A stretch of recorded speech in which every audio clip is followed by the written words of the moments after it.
All right, we hear the word transparency quite a bit. I believe it's gone here in DeKalb.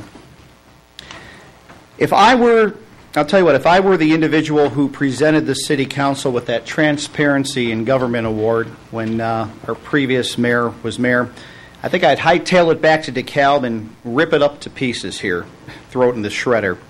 Transparency is dead due to what has been allowed to transpire in the city over the past couple of years. What this ordinance that you're considering does not address is the real reason why we're discussing this issue. It's because city personnel were not doing their jobs. In the real world, those who do not do their jobs are fired. Our city manager, along with the alderman in question here, were dealing with things that were supposedly under the table here and were not brought to light, transparent, if you will.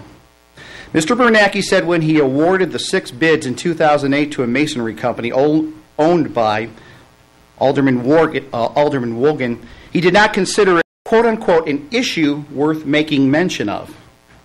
Those bids total over $52,000. So I asked Mr. Biernacki, what other expenses are we dealing with here that you do not feel is an issue worth making mention of when it comes to city employees? I'll tell you, this is not a business practice that would be palatable in the business world, and it should not be in the public sector either. If this council had any backbone, it would fire all those administrators who enabled these bid contract schemes that have been allowed to transpire here. Now, the people who gave us this mess are the last people I would trust to fix this now, and the only way we're ever going to get to the bottom of this is to remove those who allowed to make this happen. Now, let's focus on this specific ordinance in front of us here. As of now, the ordinance states that the city manager can spend under $20,000 without council approval.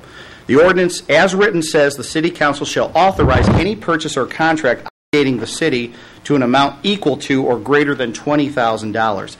This needs to be altered substantially. I would recommend adding the condition for quote-unquote emergency purposes only, and then lowering the amount to say less than $5,000 for non-emergency purchases. I would also recommend any expenditure greater than $250 in a 365-day time period that involves a city official, an elected representative, an appointed DeKalb committee member, or an employee of the city of DeKalb to be subject to the full disclosure and city council approval as well. This ordinance only applies to the aldermen as it's put in print right now. It needs to be applied to all members of the who are employed by the city or have any dealings with the city of DeKalb. Thank you.